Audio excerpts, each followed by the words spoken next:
Welcome to MuggleCast, your weekly ride into the world of Harry Potter for 20 years and counting. I'm Andrew. I'm Eric. I'm Micah. And I'm Laura. And we're your Harry Potter friends, talking about the books and the movies and the upcoming TV show. So make sure you press that follow button in your favorite podcast app, and that way you will never miss an episode. This week, we're discussing Order of the Phoenix, Chapter 35, Beyond the Veil. And helping us with this week's discussion is MuggleCast Slug Club patron, Shelby. Welcome, Shelby. Thanks. Hi. How are you? I'm doing well. Glad to be here. Thanks. Yeah, we're excited to have you. And can we get your fandom ID, please? My favorite book is Prisoner of Azkaban. My favorite movie is Half-Blood Prince. My Hogwarts house is Ravenclaw. My Ilvermorny house, I remember, if anyone cares, is Thunderbird. My Patronus is my Patronus is a fox. And my favorite department or room in the Department of Mysteries has got to be the Love Room. The romantic in me says. Oh, that's sweet. And we're so excited to have a fellow Ravenclaw on. At least Laura and I are. Yeah, we're going to gang up on everyone else. Shelby, the interesting thing is that you're, obviously a new listener to MuggleCast, but you happen to have this photo that you shared of yourself with Andrew taken, 18 years ago now. This is crazy. Well, why'd you say new listener of MuggleCast? I was joking. She's obviously very old school. Sorry. The joke, they're not all going to land. When Shelby and I met earlier this week, she shared this photo of us in London in 2007. That must have been, right? Yeah. Yep. It was right after the Order of the Phoenix premiere in London. Okay. Well, thank you so much for your longtime listenership. And it's good to see you again, but this time virtually. Yeah, good to see you too. And We've grown up a bit. We have. Yes, we have. Our styles have changed a little bit. We've aged well, I think. But I don't know. I feel like y'all both still look like babies. Just personal opinion. Laura said I look drunk in this photo, so I don't know what to think now. No, she asked if you were drunk. There's a difference. You were a drunk cutie. Yeah. Come on now. We all went to the conventions. We did, know what happened. Yes. Over there, the drinking age was lower. It was very exciting. If anything, Andrew, you were probably jet lagged because this was your first of 2 trips to London. That month. It was a busy summer. Yes. Yeah. Shelby, you're on an exciting episode of MuggleCast because every year we announce a new physical gift for patrons, and Eric has some exciting news about this year's gift, right? We are very excited to announce this year's physical gift, which we're giving to our patrons who are pledged at the Slug Club level to MuggleCast on Patreon. This is introducing, drumroll please, add it in post, the MuggleCast 20th Anniversary Retrospective, aka the MuggleCast Yearbook. This is a book featuring writing by each of the 4 hosts telling the story of the podcast across these last 20 years and featuring tons of colorful images, jam-packed with enough nostalgia to make your eyes water. It has personal reflections, anecdotes, never before seen photos, because they were just living on my hard drive somewhere, and even a full compendium of British jokes that were ever told on MuggleCast. Fun stuff. We just having a lot of fun with this. And it's called a yearbook too, because we also styled this like an American high school yearbook in the way the photos are presented. You know how you guys get a yearbook at the end of the year and you see like the track and field team is posing and there might be like writing from the valedictorian who I guess. And you write hags in it, which is have a great summer. Yeah. Have a great summer. Yes. Yeah. So that's the other thing. Just like school yearbooks, there's space in the back to get your book signed by your classmates, who in this case are fellow MuggleCast friends that you find in the wild. And happy to announce the first friends who've signed your yearbook are in fact us. Micah, Laura, Andrew, and myself have all taken the liberty of signing your yearbook, and we wish you a great rest of your summer and hope that our lockers are closer together next year. We previewed this book actually to patrons earlier this morning, and some of their comments already include Y'all have truly outdone yourselves this year. This is honestly so cool. This is so cute. I'm obsessed. I love this idea so much. This is an amazing physical gift. Well done, MuggleCasters. You've knocked this one out of the park. I can't wait for this. This is the cutest. Wow, what a gift. This is so cool. And holy crap, this is amazing. So don't take our word for it. Listen to... Were those all the quizitch winners for this week? No. Those were everybody responding to the pictures of Eric in the yearbook, actually. You're not going to want to sleep on your chance to get the MuggleCast retrospective, aka yearbook. You must pledge to MuggleCast Patreon at the Slug Club level and sign up for the yearbook by September 15th using the sign-up form that will be in a post on Patreon by the time this episode airs. Grab this once-in-a-lifetime piece of MuggleCast history that helps us celebrate the amazing milestone of being on the airwaves for 2 decades. Yeah, and shout out to Eric, who's taken the lead on this project over the last few months, and it's really come together nicely. We've put together really a pretty cool cover, too. Like, just every part of this has been really well thought out, and it was really fun writing material for this book. And like you said, we wanted to do something really special for the 20th anniversary, and this is really just a beautiful encapsulation of the last 2 decades. It's really a collector's item. That's how this feels, a true collector's item. And I will say, I just had so much fun putting together my parts of it, just because it really is a trip down memory lane when you sit down to write about an experience from these past 20 years. And also looking at some of the preview photos that Eric shared, seeing some of the old photos that I had long since forgotten existed. Or didn't know existed. Well, there's one where you and Andrew are unconscious for it, so I don't think either of you knew it was existing. Yes. Well, I had seen that before, but okay. I just forgot that it was a thing. And I saw that and I was like, oh yeah, that's that happened. back. Yeah. Yep. Well, Who was it who snapped a picture of us sleeping? Was it you? was me, Kevin. He Probably. wasn't. Oh no, wait. Yeah, Kevin was there. It was either Kevin or Eric. Were you It was there? past. Yeah, you were there. I think that the photo came from my Jamie. phone. Maybe some digital sleuthing could figure it out. But yeah, I mean, it is the most quintessential, I think, photograph of the night that we stayed up reading Deathly Hallows for as long as our bodies could possibly stand, because you guys are passed out on the bed and Deathly Hallows is right next to you. And I don't think it was posed. I don't think it was posed. No. I have no recollection of that whatsoever. So, Well, it's very cute. It's a cute hats picture. off to our Erector in chief. See what Well, we good did. and one. also- I think that's the dad joke of the day. Let's check it off the yeah. to-do list. You got to give it its flowers. Shelby, what are you excited about the yearbook? Well, I just can't wait to see it. And I think the way that you all have been talking about both using, historical materials, photos and stuff, but also writing and reflecting now is really cool. And I can't wait to see how it all comes together. I had a blast going through not just all of the great guests we've had on the show over the years, but all of the segments that we had done. I forgot about many of them, including Andrew's Listener Challenge. Should he want to bring that back at some point in the future? Ooh. Seems like a good Dumbledore one to bring back. Norris facts. Do you remember those? Oh yeah, so I good. forgot about that.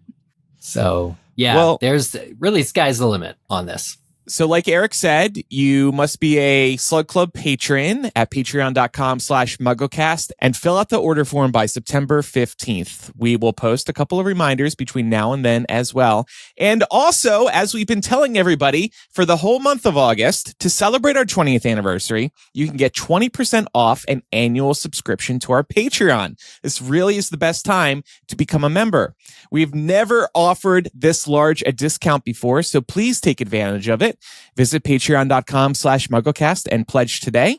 Just use code 20years, that's 20 years at checkout.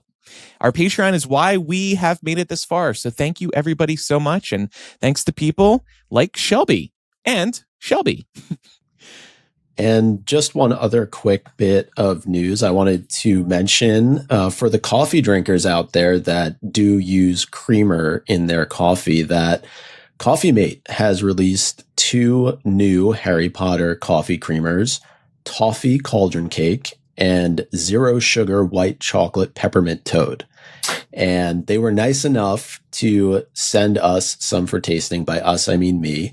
And I have already tried the toffee cauldron cake. It is really good. I highly recommend it. I'm saving the white chocolate peppermint toad for when it gets a little bit colder out. I feel like that's more of a wintry creamer to put in your coffee. But yeah, our friends at Coffee Mate were nice enough to give us a little taste. So I wanted to give them a shout out on the show and recommend to our listeners, if you drink coffee and you like creamer in your coffee, to give it a go.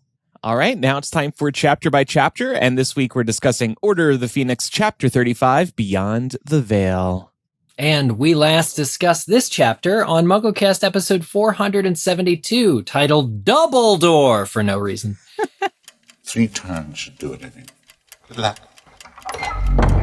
What the...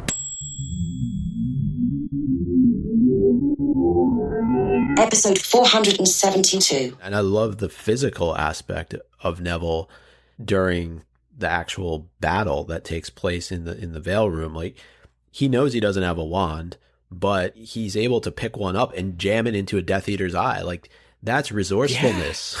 Yeah, Yeah, that sure was is. So badass. painful. He tackles people. He's tackling everybody he can, even after having the curse performed on him, too. This is going to happen at a Wizarding World theme park one day. There's going to be a bad guy there, and somebody's going to stab somebody with a physical wand, and then those wands are going to be banned from the theme parks. Oh, those wands will never be banned from the theme parks. They make them too much money. Oh, true. Maybe they'll We don't create care a if new they're ride. dangerous. Neville's eye-stabbing Department of Mysteries romp. That'd be fun. Be like one of those shooter games, shooting really carnival brings- games. It brings whole new meaning to the term interactive wand.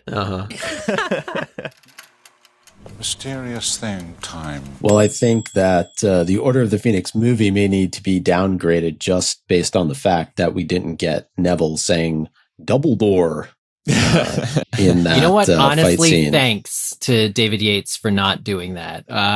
You mentioned earlier, Micah, you were saying how we look back on previous episodes before recording, and I was giving Neville the business about being really annoying the last time we talked about this chapter.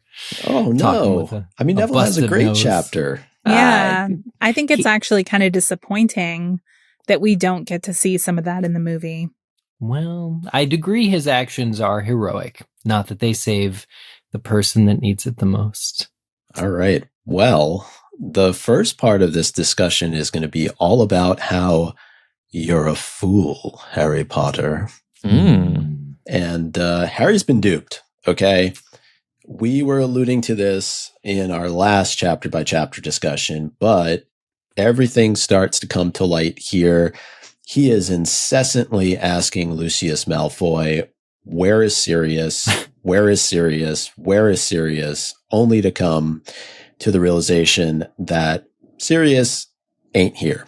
He is nowhere to be found, and Harry has led all of his friends to their imminent demise. Oops. Well, Curb Your Enthusiasm possibly. theme? Well, that's going through his head. Yeah. I mean, he's going to carry a lot of regret after this, I think. Assuming I don't he know if gets it's- out alive.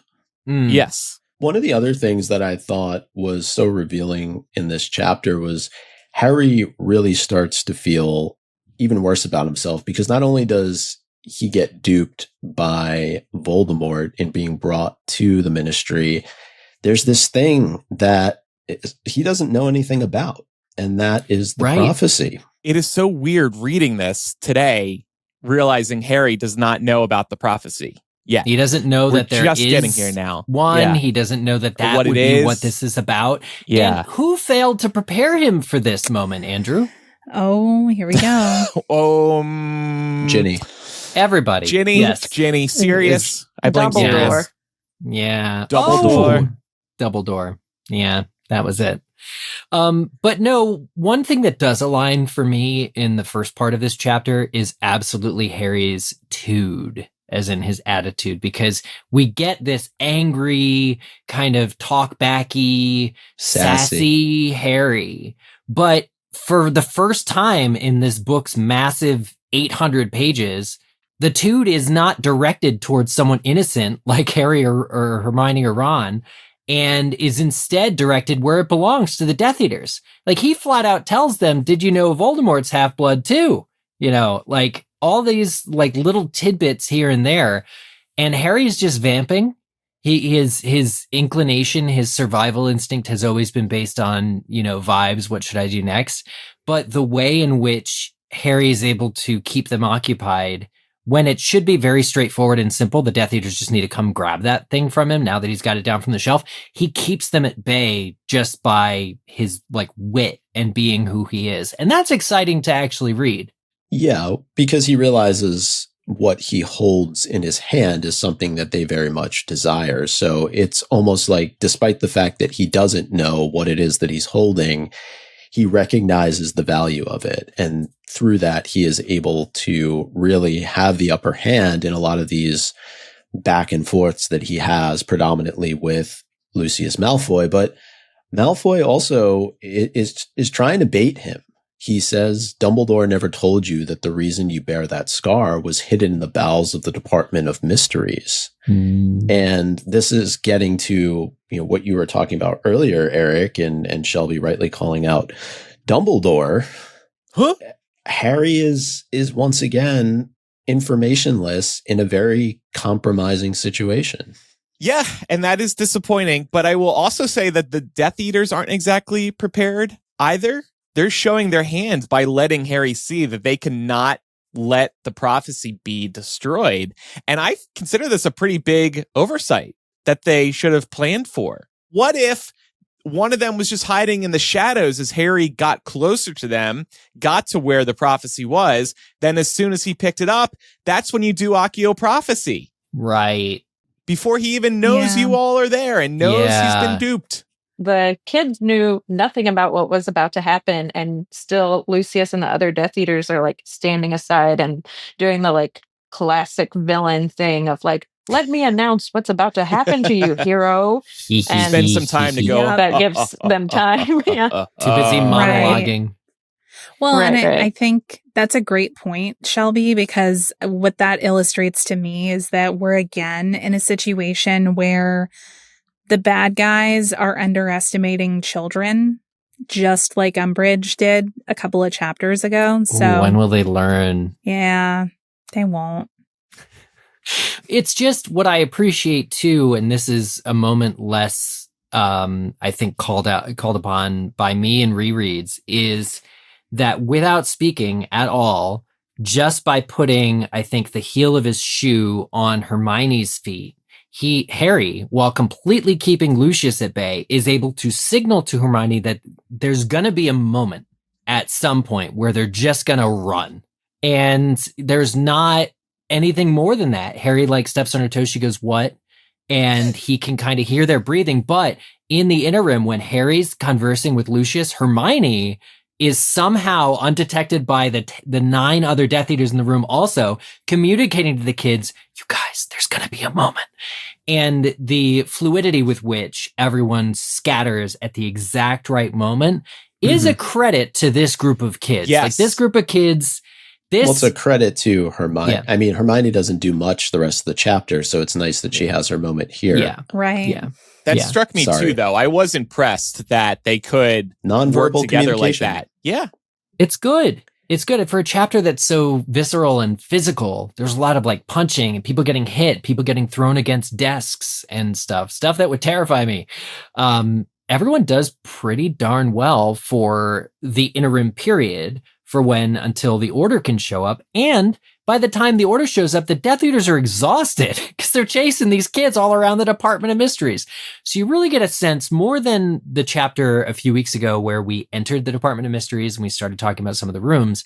I also got an appreciation reading this chapter for how it's a bit like a maze and how this is actually a pretty cool battlefield to be lost in, or, you know, it's a different environment that is unfamiliar enough to the kids and the adults that it puts these uneven wizards on equal playing field, and it works to their advantage. Mm-hmm. One thing I did want to go back to for a second is there's a mention during the back and forth between Lucius and Harry about how the Dark Lord wondered why Harry didn't come sooner. But what if he did? It's not like the Death Eaters were prepared for Harry to show up any day that he got some random vision from Voldemort, right? It seems highly unlikely. It's a bit of a weird line. Yeah. Since Harry doesn't know this place, why would he be getting there any sooner than he did? Well, I think the point from Lucius was that if Dumbledore had told him more about the prophecy, that Harry would have had more of an inclination to show up sooner. But my point is, it's not like they could have been monitoring this room 24 hours a day, 7 days a week. And, Harry decides he's going to show up on a random Tuesday. Right. And having the ministry otherwise empty. Right. That's it. They got everybody out of here. Like, they couldn't have done that with a few hours' notice. And also, if Harry already knew about the prophecy from Dumbledore earlier, would the new information from Voldemort be where the prophecy was? Because otherwise, Harry could have gone looking for the prophecy that was about himself anytime in the last 5 years if Dumbledore had mentioned it to him and he was interested, right? Well, the other thing is Dumbledore knows the prophecy. He doesn't need to tell Harry, hey, you should go check it out in the Hall of Prophecy. He can repeat it for him. But he doesn't want to tell Harry the prophecy. Well, but think about the damage. See how that works out. Yeah, because the damage that it does is so much worse. But this would be the year, especially if you get to February of this year, right? And it's looking very much like Voldemort is trying to make a go for the department. It would seem prudent to tell Harry at that point, okay, so this weapon is actually a prophecy. Here's a little bit about it. And he could show him the whole thing or just tell him about it. But it would solidify that there's actually no reason ever for Harry to go there. Because it should be pretty obvious, I think, at least to Dumbledore, that the reason Voldemort's trying to entrance Harry to go there is because you need to be the one to grab the prophecy Voldemort off the needs shelf. him to do it. Yeah. It's still unclear, and Harry asked the question why Voldemort himself couldn't do it, and the other Death Eaters kind of giggle, but that's, I think, a valid question, because there's ways to do that stealthily. I mean, he was in Hogwarts stealthily for an entire year. You don't think he could find a way, fully able-bodied, to get down there and take the prophecy himself when no one's guard is up? I have a question for the group. Do we remember earlier on in the book, I think it's the chapter where Harry and Malfoy get into a fight in potions. Harry ends up getting detention for it. And Malfoy says to Harry, don't you know? If it were me, I would want to know. Do we think that Lucius put Draco up to trying to goad Harry because there hadn't been much movement and the Dark Lord was like, oh, let's see if we can rattle his cage a little bit? That's a good catch. I would say that's exactly what's going on. Yeah. I like that a lot. Maybe not goad him, but I wouldn't put it past Draco to overhear his father talking about something either. Right. So that could just be Draco being Draco as well. And it's interesting because what Lucius knows about the prophecy is somehow that it explains why Harry has a scar. So I up to a certain point, we know exactly from book 6, I think, when Snape stopped overhearing the prophecy being made, which he then reported to Voldemort. So we know how much of that prophecy Voldemort knows. But Lucius essentially, in goading Harry here, tells Harry exactly what the prophecy is about. It's why he came after you as a baby, and it has to do with why you have the scar. And so Lucius knows quite a bit, actually, about the prophecy without actually knowing the contents. Mm-hmm.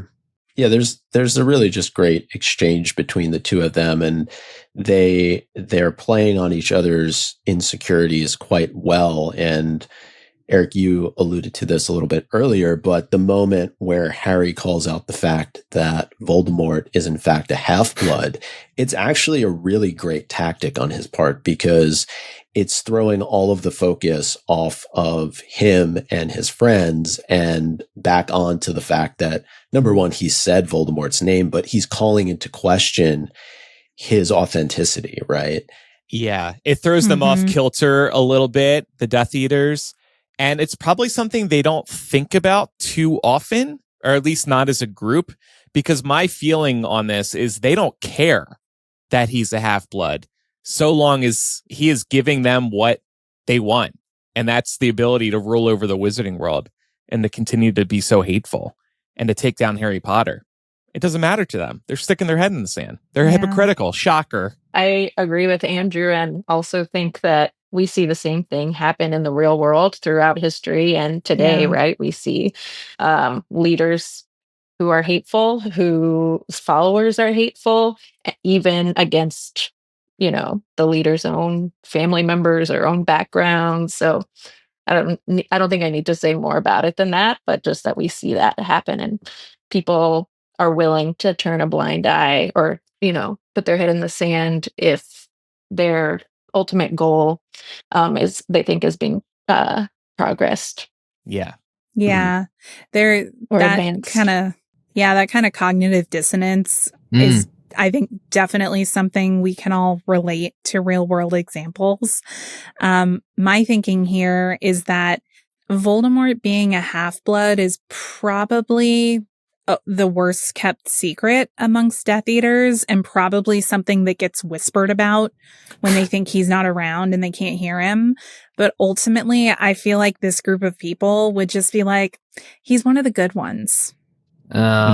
Which is also totally. a real life thing that happens. Yeah. Speaking of Patreon earlier, we did a bonus MuggleCast talking about this very topic following episode 472. So folks can check out more of the discussion there. But I do think that maybe there is no real distinction for that, or maybe there's almost they don't look at Voldemort and Tom Riddle as being the same person. And Laura, I know you kind of called out the fact that, how many of them actually know anything about Tom Riddle. Presumably, maybe from his days at Hogwarts, they've heard whispers about him, but they don't know the story the way that Dumbledore knows the story, the way that Harry ultimately learns the story. And I do think there's this aspect that, Voldemort may have just proven himself so much to be this pure blood maniac that whatever he did in his prior life, the Death Eaters don't care about at the end of the day. Well, and yet it's always powerful to tell the truth in a space like this, like surrounded by his fanatics, for Harry to just have the power of knowledge of being like, he says a true thing. Like, there's nothing more great or less great than that. He's telling them the truth and they are way too blind to hear it. But it does, I think, make them stop. Like, we're actually in the presence of Voldemort's biggest fanatic, Bellatrix Lestrange. And even she takes half a beat. To think it happens because she calls Harry a filthy half-blood. Yeah. And he's like, oh, by the way. By the way, there's always value in that. There's always value in telling the truth. Canonically, isn't Bellatrix pregnant at this point? Well, it depends on if Cursed Child in your eye is canon. Okay, well, let's assume that it is. Was the author's intention that Bellatrix was pregnant during all of this? Because she's probably thinking, oh my God, my child is not going to be a pureblood now. Oopsie. It would be around this time, sometime between the Battle of the Department of Mysteries and the skirmish in Malfoy Manor. So there's she's got time. She's got time, but she's just getting turned on now. That's for sure. Oh, and Bellatrix is such a forgiving person. Even though Voldemort is half-blood, she still gets with him.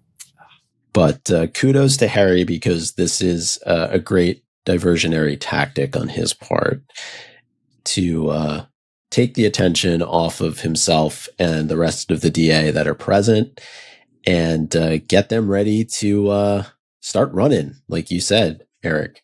And we're gonna take a run with them. We'll be right back to fight some Death Eaters. Yeah.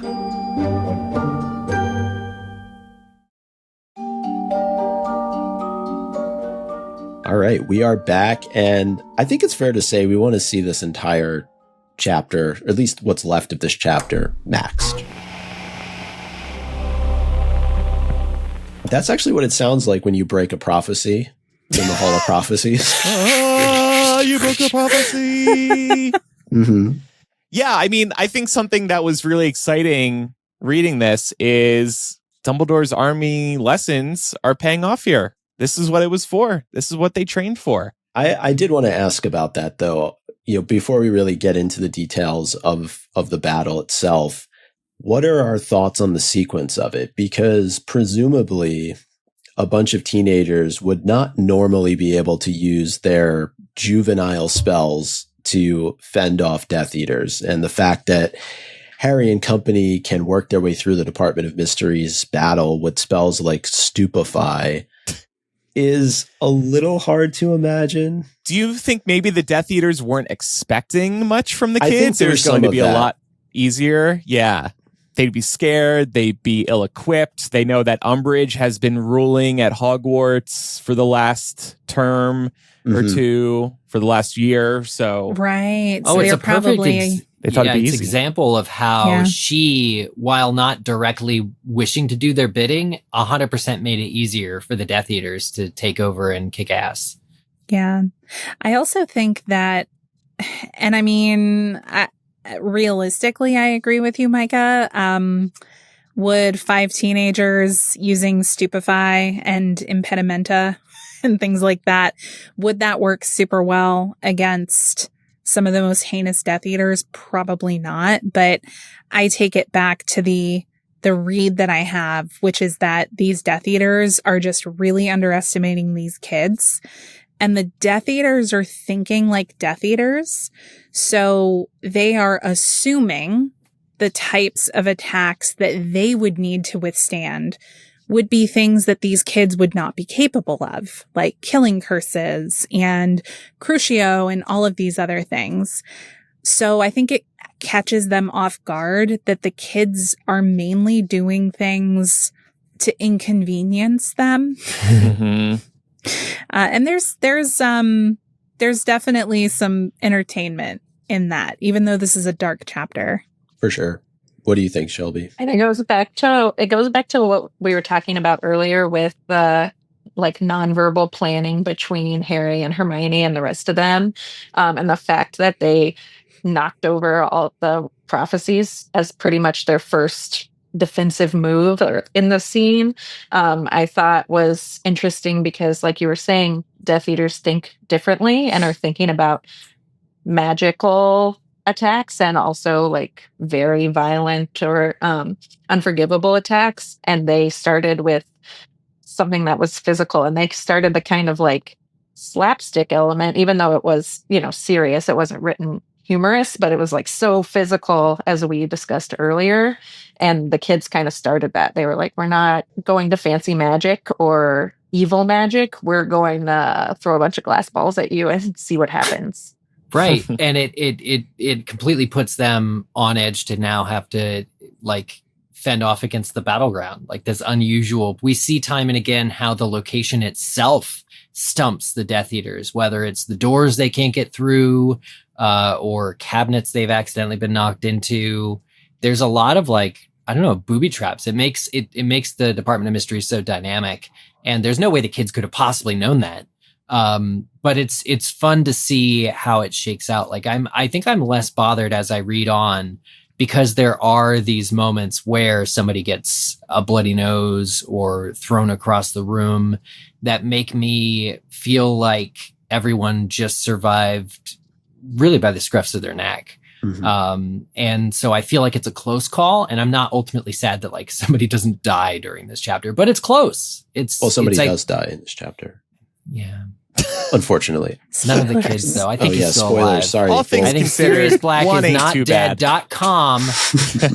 Web archive, look it up. It is such a great point, because the Department of Mysteries in and of itself is like an enemy for both. I mean, it presents its own challenges to both the Death Eaters and Dumbledore's army, but I would say probably works in favor of Dumbledore's army, because the Death Eaters, are just so focused on the mission at hand and not necessarily thinking of using what's in all of these different rooms to their advantage, whereas Dumbledore's army actually does do that.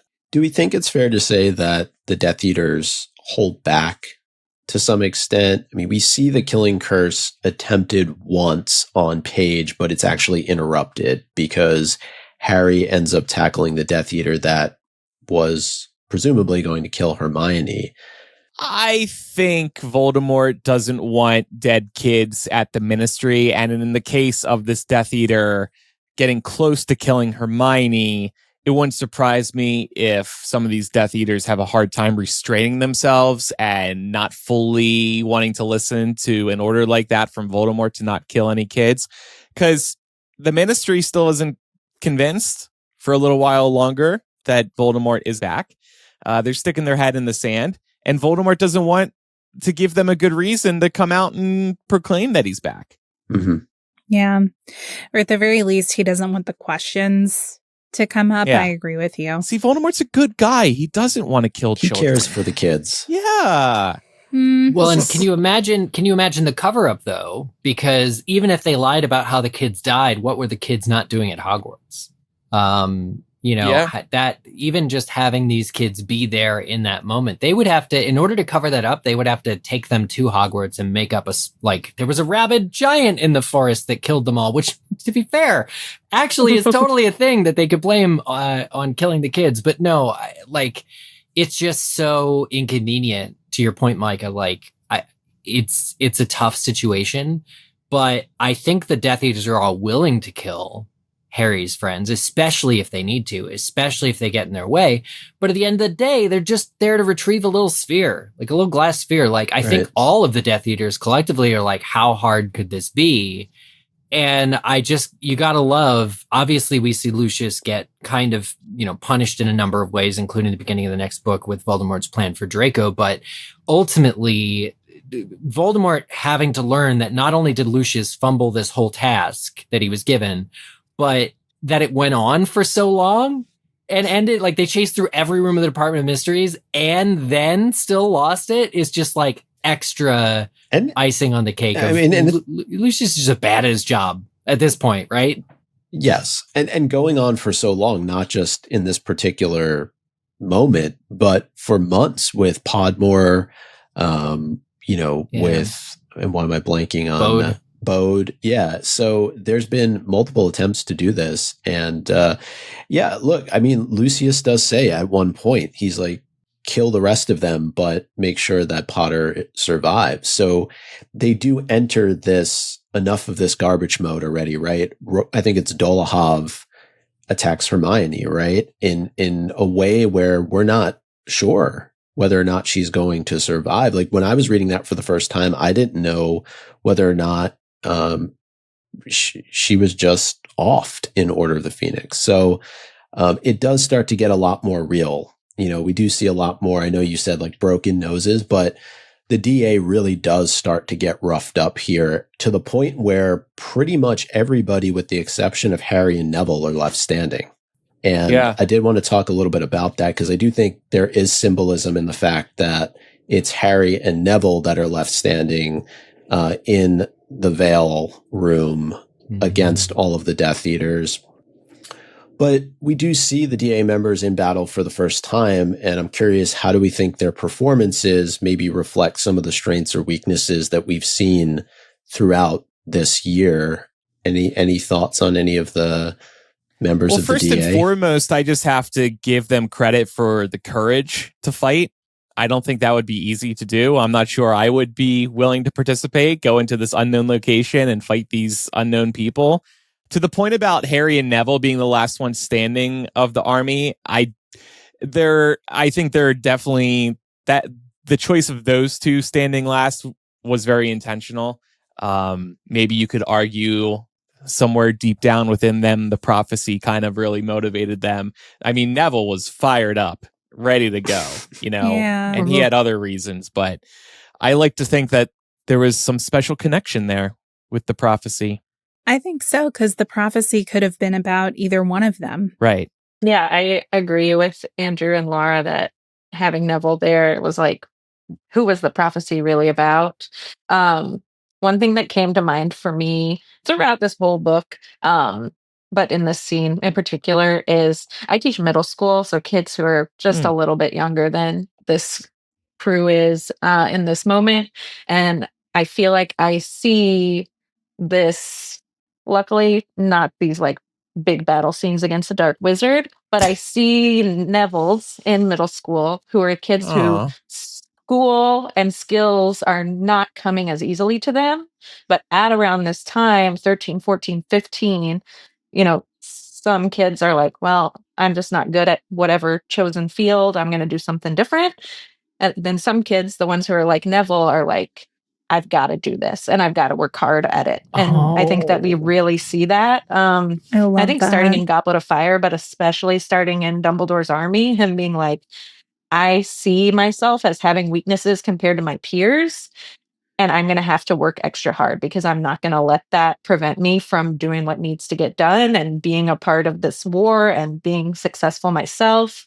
So I just feel like that felt very powerful to me, and that then it really like paid off in the scene that he was able to perform so well under high pressure. And of course, there's so many other things going on with Bellatrix being there and everything, but that's kind of what I was thinking about when I was reading Neville in this go round. That's really love cool. that so much. Thanks for sharing that.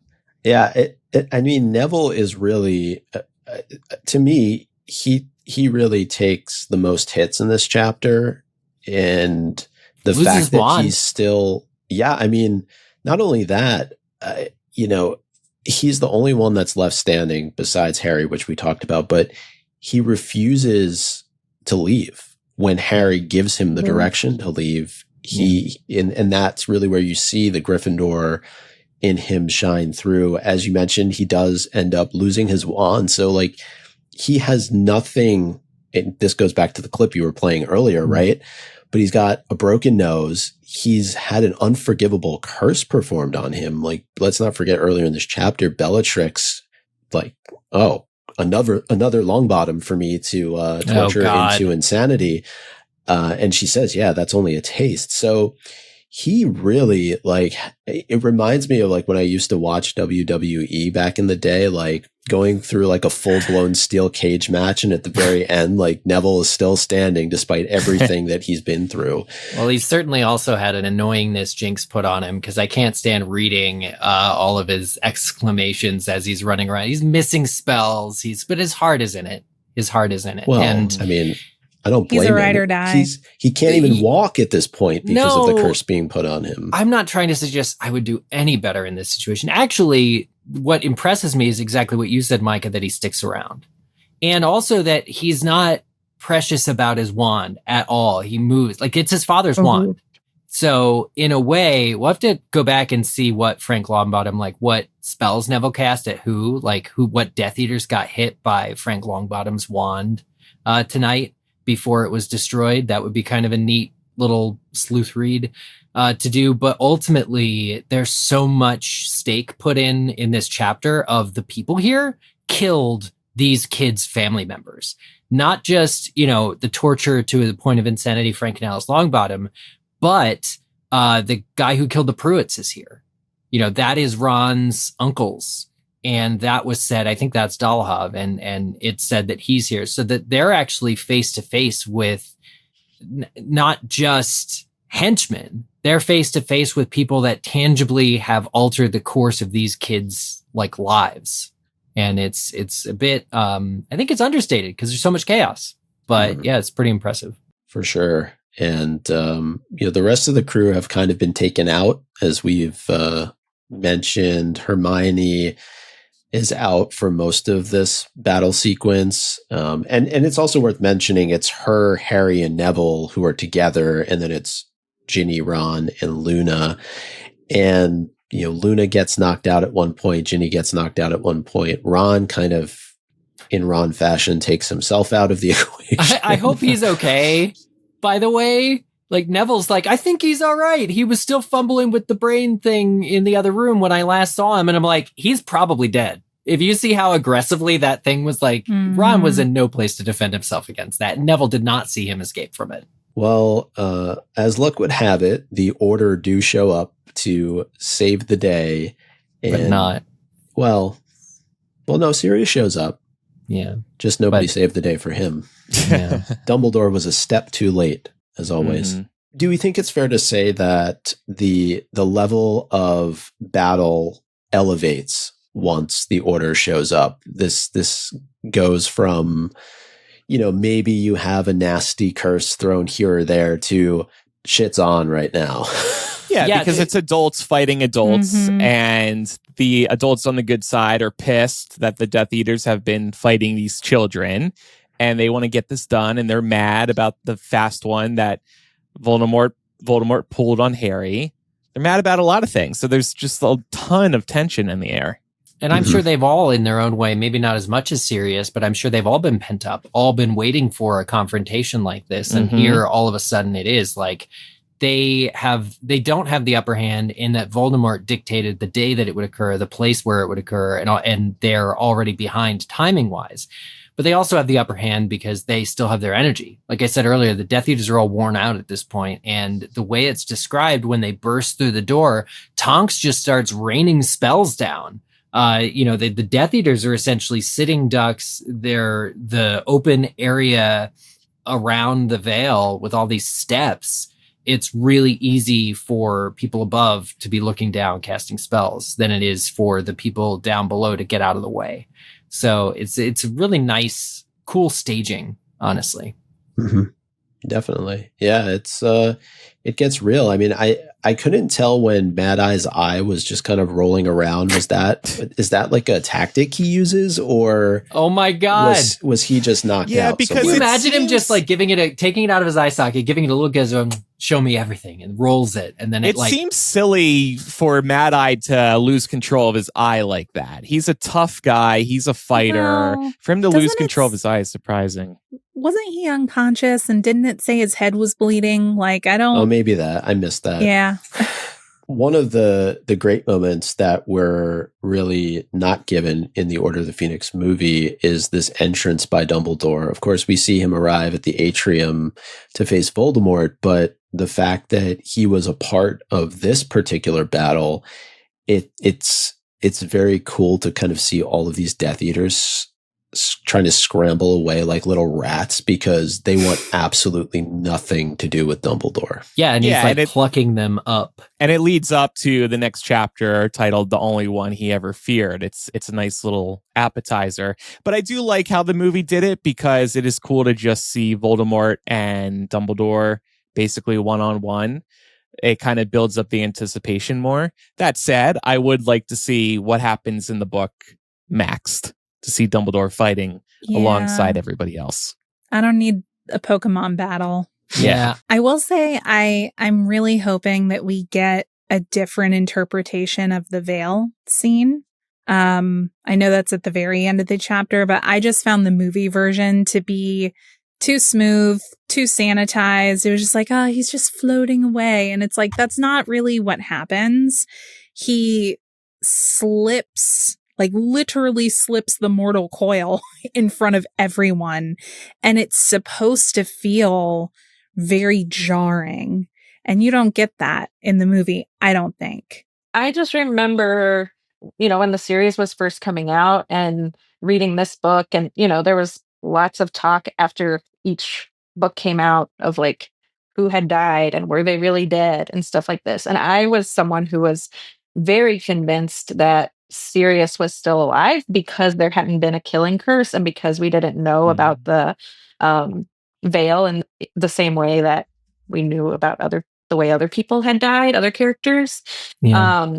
And I felt like seeing the killing curse in the scene in the movie, I was like, that totally changed for like a movie only viewer.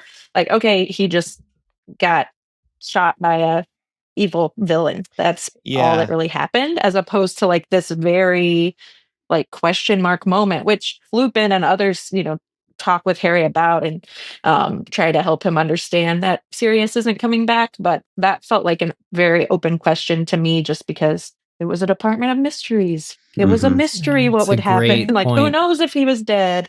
And that is one of the nice things about the entire series is she did leave room to speculate. She did leave doors open. So that would have been a nice thing to include in the movie. But unfortunately, I think sometimes with filmmaking, not that I'm a filmmaker, but they got to dumb stuff down for the audience because people are stupid and they really need it spelled out for them. It's like when a character in a movie says, "What do you mean?" to the other character. So then the other character can spell it out for the audience. Yeah. He's really dead, they said. Right.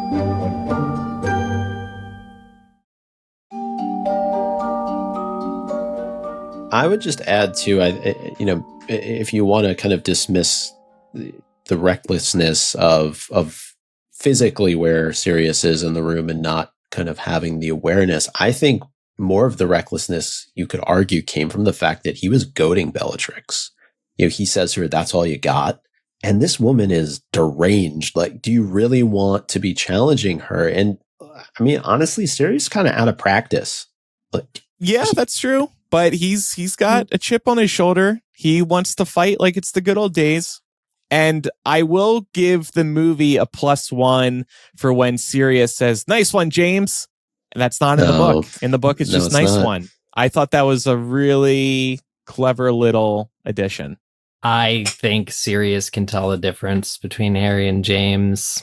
Oh, I know he can tell the difference between the two, but I think in the moment when they're fighting and Sirius is it's bringing him back to his glory days. And I think he just instinctively says, "Nice one, James." Not that he confuses the two.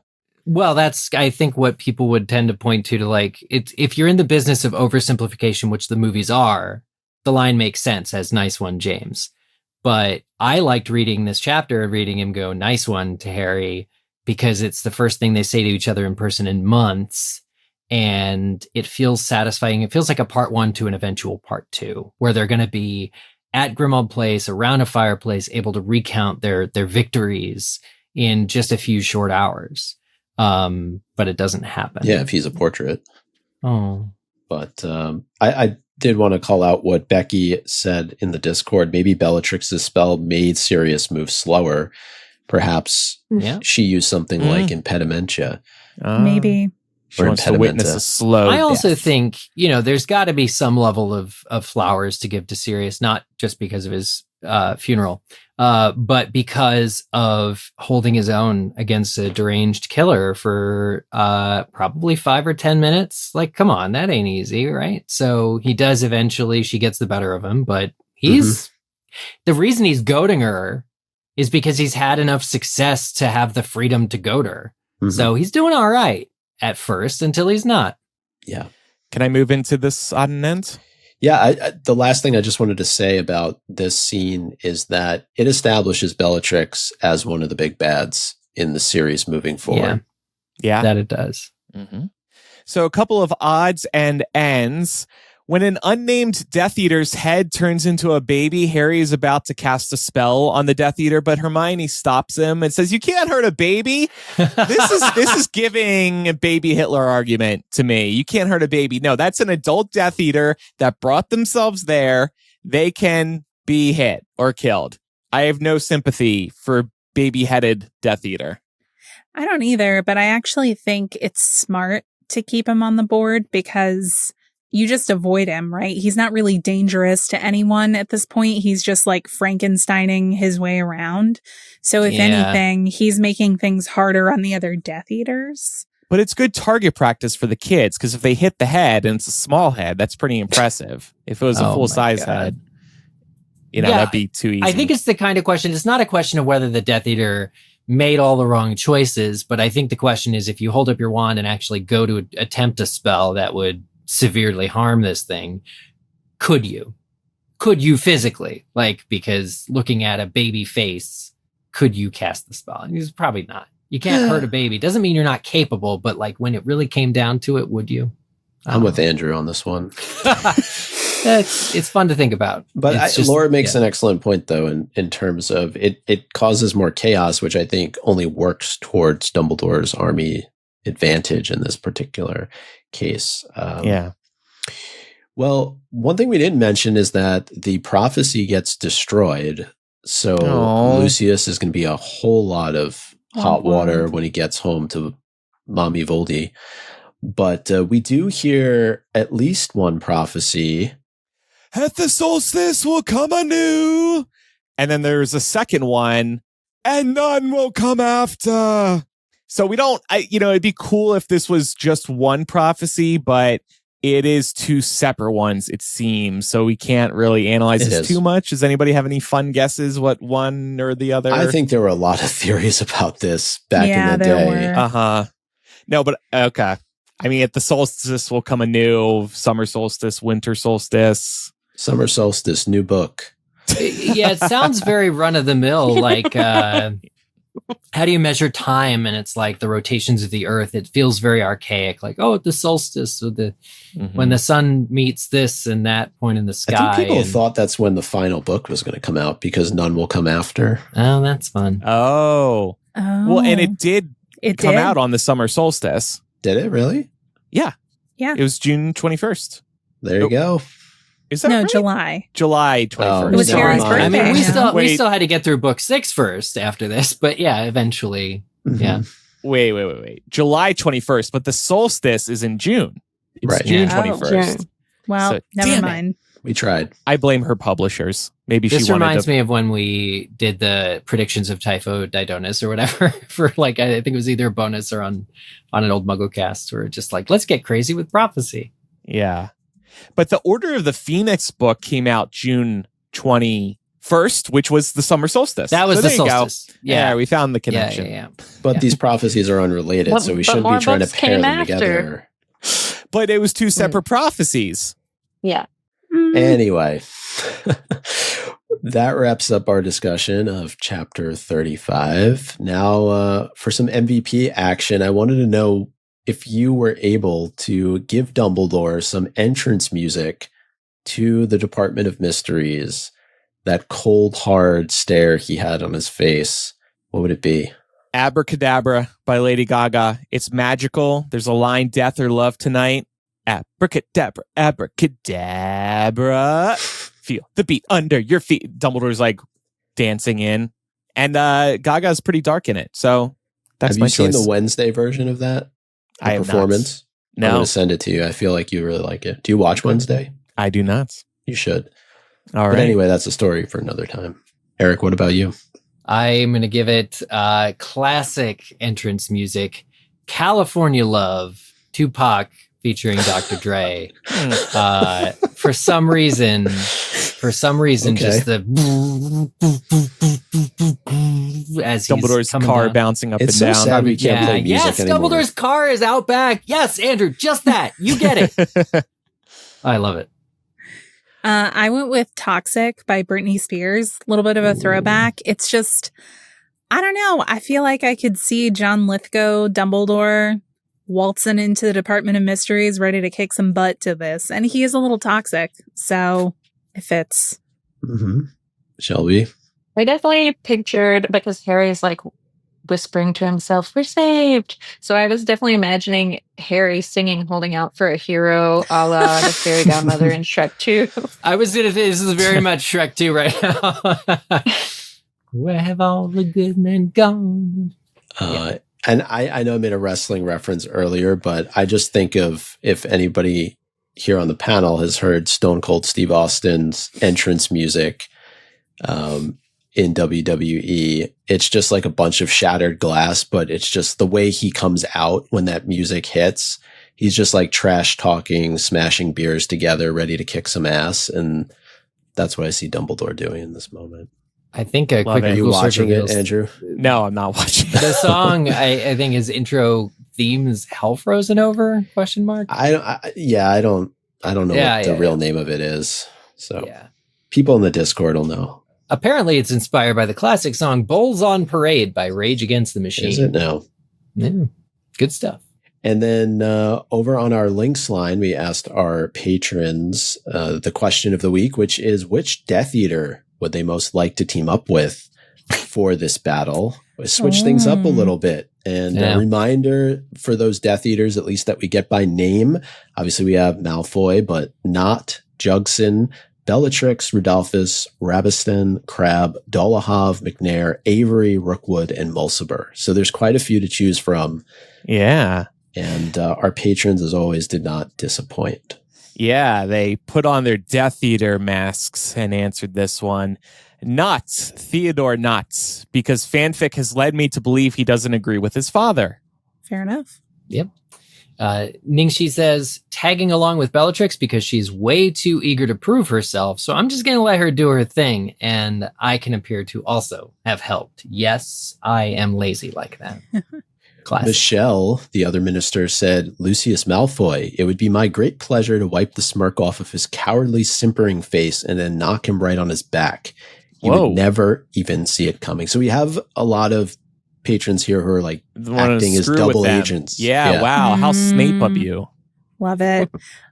Laura says, the one who falls into that little glass time machine thingy and ends up with a baby head, I would just bring him along and have him smash the place up and confuse my enemies so I can secretly strike them all while hiding behind baby head. Baby head.